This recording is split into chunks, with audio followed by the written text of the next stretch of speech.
vais essayer de vous resituer un peu le débat tel qu'il s'est posé en philosophie politique, en termes philosophiques, sur la laïcité, en reprenant vraiment la question du sujet aujourd'hui. Partageons-nous une même conception de la laïcité ? Et ce qu'on peut dire d'abord, c'est qu'il est très difficile de caractériser la laïcité.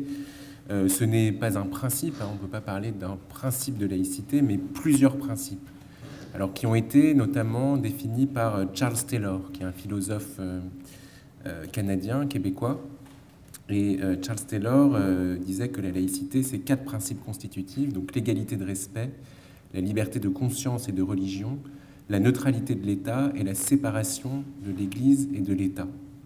Et donc, selon qu'on retienne l'un ou l'autre de ces principes, selon qu'on mette l'accent sur un ou plusieurs de ces principes ou sur d'autres, on défend une ou une autre conception de la laïcité.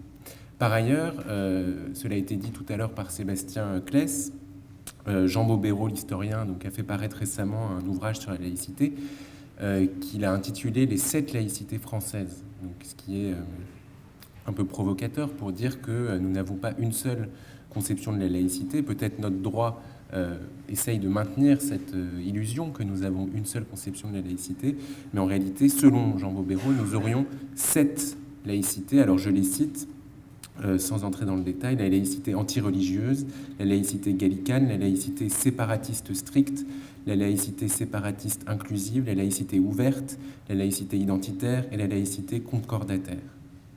Donc, parler de laïcité, c'est d'abord faire l'expérience du pluralisme, d'un pluralisme conflictuel, et plus encore d'un double pluralisme, parce qu'il y a un premier type de pluralisme qui porte sur les croyances religieuses et spirituelles. Il y en a plusieurs. Il y a les athées, il y a les religieux, et parmi les religieux, il y a différentes confessions. Voilà. Et bon, ce pluralisme, peut-on dire, n'est pas tellement problématique. Et puis il est impliqué, il est toléré par les conceptions de la laïcité qu'on peut avoir. En revanche, il y a un autre pluralisme, qui porte, lui, sur notre rapport au pluralisme. Il y a un pluralisme qui porte sur notre rapport au pluralisme, c'est-à-dire de notre rapport à la diversité des croyances et des expressions religieuses, et c'est ici que le débat devient un peu plus complexe. Alors, je n'ai pas du tout la prétention de le résumer, mais simplement de donner quelques repères schématiques. On peut distinguer 3 positions sur le pluralisme. Première position, est-ce qu'une société est pluraliste, ou une société est pluraliste, lorsque les citoyens ont été élevés ou éduqués de sorte qu'ils soient capables de donner une opinion qui leur est propre. Donc, les citoyens sont éduqués et élevés de sorte qu'ils ont les moyens, les capacités intellectuelles de soutenir un projet de vie, une opinion qui leur est propre. Alors on voit bien que selon cette première idée du pluralisme, c'est la liberté de conscience qui doit avant tout être garantie par l'État. C'est l'article 1er de la loi de 1905, comme condition même du pluralisme. La condition première, c'est donc de former les citoyens à la liberté de conscience, alors par l'école notamment, mais aussi par un environnement social qui soit émancipateur.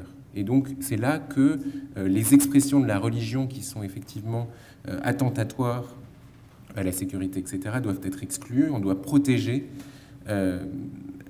donc cette liberté de conscience et en cantonnant en quelque sorte l'exercice de la religion à la sphère privée. Même dans cette conception qu'on dira républicaine, et qui est celle, disons, adoptée plutôt par la France, je pense que Didier Sicard a raison de dire que la laïcité n'est pas une critique de la religion, mais plutôt une critique de l'autorité de la religion, c'est-à-dire du fait de la possibilité que la religion asservisse les consciences, impose des dogmes et empêche finalement la liberté de conscience de s'exprimer, viennent saper en quelque sorte les efforts de l'école républicaine pour former des citoyens libres, capables de se départir, de s'émanciper par exemple, de leur héritage familial, de l'héritage culturel, etc. Donc ça, c'est pour une première idée du pluralisme et du coup de la laïcité, hein, qu'on pourrait dire donc un pluralisme républicain. Face à ça, il y a une autre position qui est, disons, la position libérale. Et les libéraux, en philosophie politique, vont dire que le premier pluralisme est un faux pluralisme, puisque précisément ce premier pluralisme est conditionné à une éducation civique qui véhicule une morale républicaine et donc une vision du bien. Et que ce n'est pas là du tout du pluralisme, au contraire, un monisme, hein, on impose une vision du bien. Et à cela, les libéraux vont opposer une deuxième vision du pluralisme, qu'on dira donc libérale. Une société est pluraliste quand l'État garantit la coexistence des visions du bien diverses et parfois même conflictuelles. Et donc l'État doit être le gardien de cette coexistence. Alors le philosophe américain John Rawls a théorisé au début des années 2000 hein, cette idée en parlant d'un consensus par recoupement. Consensus par recoupement, c'est l'idée que nous ne pouvons pas parvenir à une vision commune du bien pour ce qui concerne nos convictions religieuses, nos convictions fondamentales, notre philosophie, notre métaphysique, voilà. Mais nous pouvons tout de même parvenir à nous entendre sur des règles communes de coexistence, même si ces règles évoluent, même si elles se renégocient, comme l'a dit Sébastien Claes tout à l'heure en parlant des traitements non médicamenteux. Hein. La frontière entre ce qui est acceptable et ce qui ne l'est pas évolue selon l'histoire. Voilà. Et puis il y a une troisième vision du pluralisme et de la laïcité qu'on pourra dire communautarienne et qui a été défendue par Charles Taylor dans les années 90 et notamment dans un ouvrage intitulé Multiculturalisme qui est paru en 1992. Alors selon lui, ce qui doit être défendu, c'est une nouvelle version du libéralisme en fait qui soit, selon ses termes, hospitalier à la différence. Et ce qu'il critique, c'est ce qu'il considère comme l'illusion de la neutralité de l'État. Selon lui, c'est totalement faux, totalement illusoire de penser que l'État puisse être neutre et que l'espace public puisse être neutre, a fortiori. Toujours dans une société, une culture domine les autres, une culture notamment nourrie par la religion domine les autres et impose ses croyances. Et Charles Taylor parle du calendrier notamment, des jours fériés, des traditions, plus ou moins, dont on est plus ou moins conscient d'ailleurs, et qui viennent nourrir en fait notre vie quotidienne à des niveaux assez profonds dans notre conscience. Et donc, la neutralité est impossible. La société et l'État sont nécessairement imprégnés par la religion. Et donc, il faut, selon Taylor, pour les minorités, faire des accommodements raisonnables. Il faut faire des accommodements raisonnables, c'est-à-dire il faut accepter des exceptions pour les minorités religieuses, donc minorités juives, minorités musulmanes, quand elles ont des préférences qui ne sont pas compatibles avec justement la religion majoritaire. Donc voilà un peu pour dresser schématiquement le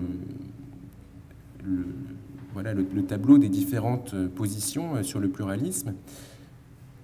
Alors cette dernière position, on peut bien sûr ne pas être d'accord, et j'espère qu'on va en discuter, hein, et notamment en ramenant cela aux soins, parce qu'il y a l'exemple notamment des femmes qui ne veulent être traitées que par des femmes, en gynécologie notamment.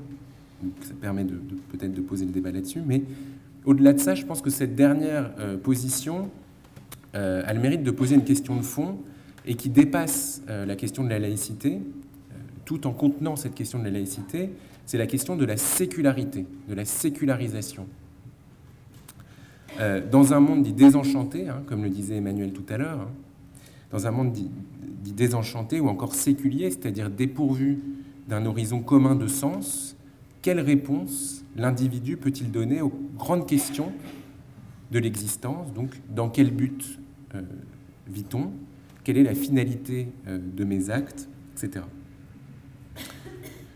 Alors, je vais encore citer Charles Taylor dans un autre ouvrage qu'il a intitulé L'âge séculier. Il disait que, précisément, la sécularisation des sociétés place l'individu dans une position assez inconfortable, puisque l'individu, perdant cet horizon commun de sens, est obligé, dans ces sociétés sécularisées, de s'inventer lui-même un sens, de s'inventer lui-même une destination, sans l'attache des traditions, sans l'attache de croyances partagées avec ses semblables.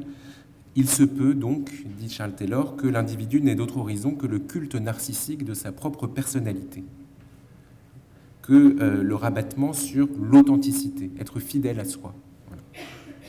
Ou alors, autre possibilité, il se peut que cet individu, donc détaché, n'ait d'autre possibilité que la jouissance paisible et solitaire des choses matérielles. Ce matérialisme grossier dont parlait tout à l'heure Serge Blisco, et dont Tocqueville, avant Serge Blisco, disait que cette jouissance était une conséquence de l'entrée en démocratie. Tocqueville disait vraiment l'entrée en démocratie se caractérise par deux choses, la passion de l'égalité et la passion des jouissances matérielles. Et ces deux passions, en fait, ont tendance à se nourrir l'une et l'autre. Et donc Taylor rejoint un peu, Charles Taylor, dans L'âge séculier, rejoint un peu ce constat de Tocqueville. Il dresse le portrait d'une société où les individus, finalement, sont livrés à eux-mêmes, soit voués au culte de leur personne, soit livrés au matérialisme, soit à des substituts de religion. Troisième possibilité, car, et c'est un autre argument de Charles Taylor, il est impossible que cette question du sens ne trouve pas de réponse collective. C'est aussi ce que dit Charles Taylor. Alors ça rejoint l'idée que la neutralité est impossible, l'idée que j'évoquais tout à l'heure. C'est-à-dire le projet d'un État neutre, et encore plus d'un espace public neutre, est illusoire.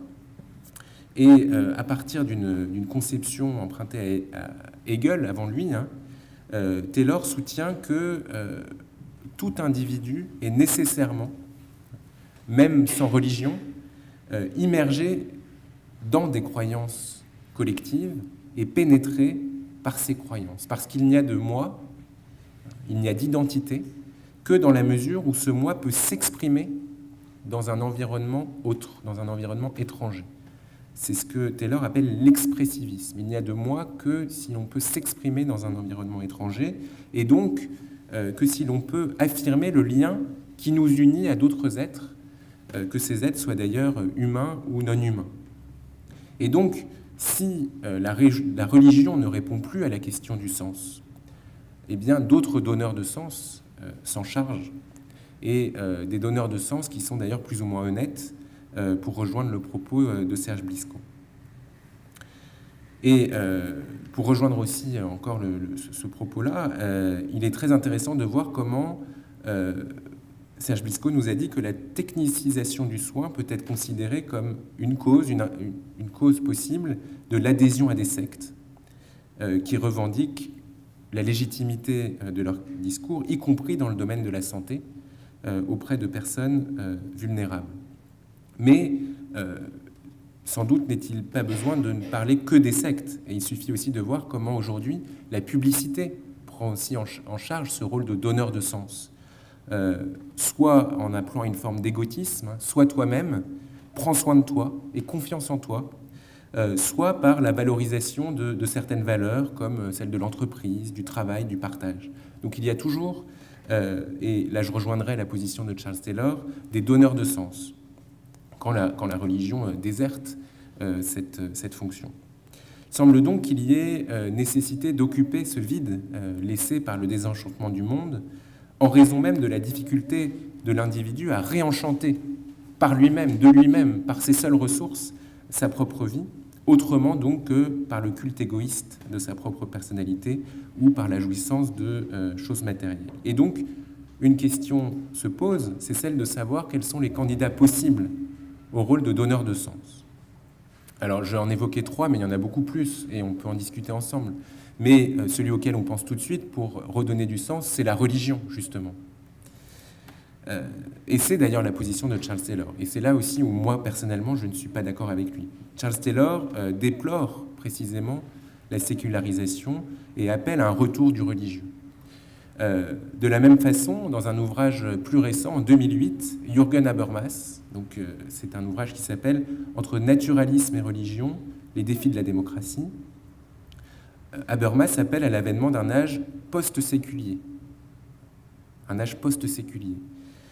Parce que, dit-il, les religions, par les traditions, les récits qu'elles offrent, constituent des ressources motivationnelles. C'est l'expression de Habermas.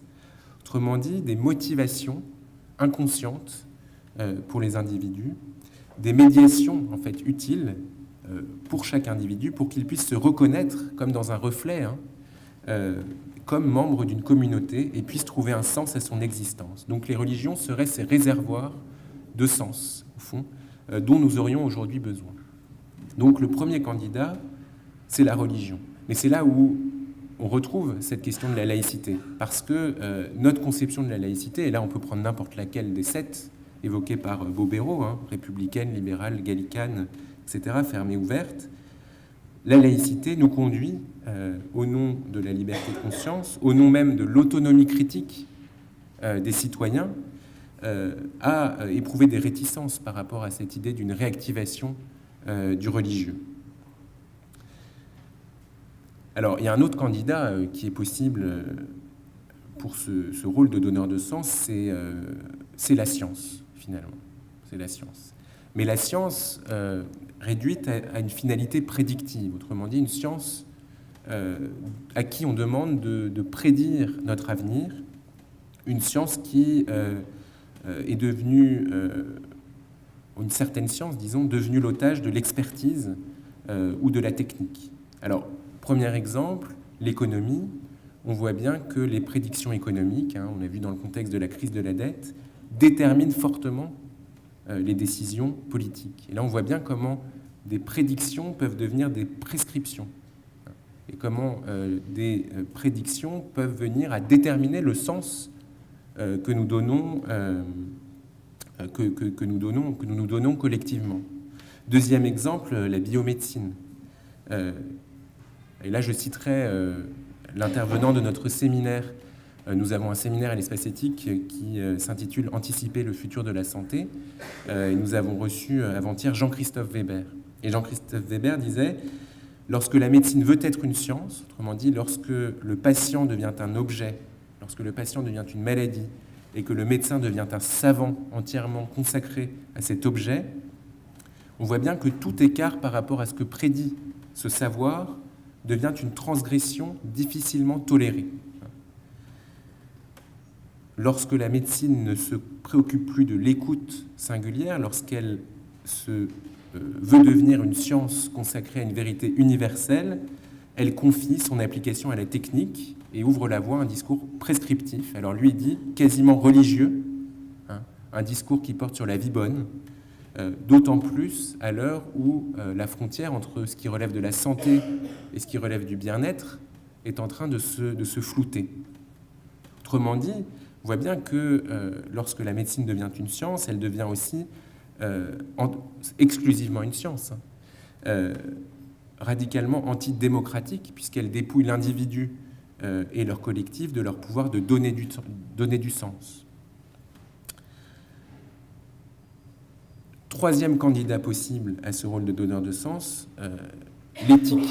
L'éthique est en fait un candidat tout à fait crédible à cette position de donneur de sens.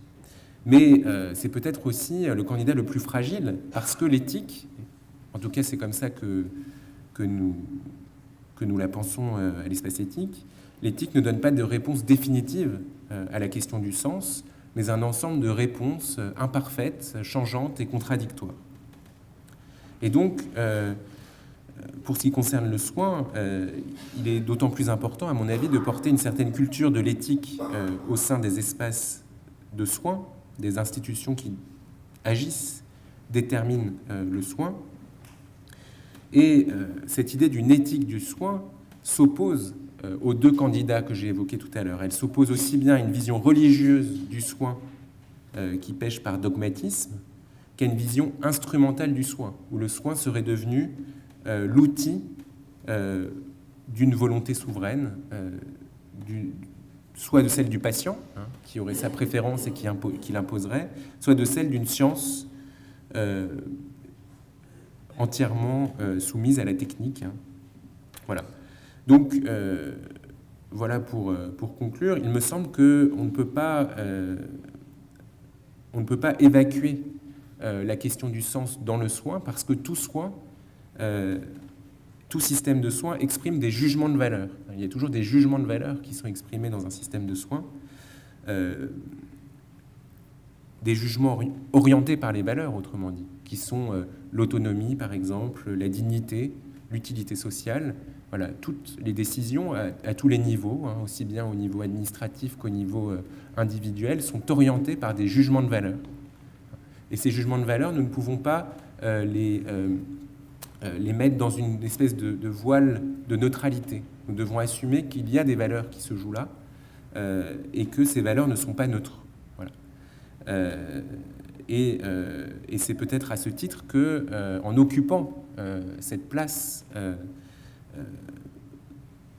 de donneur de sens, que l'éthique permettra que d'autres donneurs de sens ne viennent lui prendre sa place. Voilà.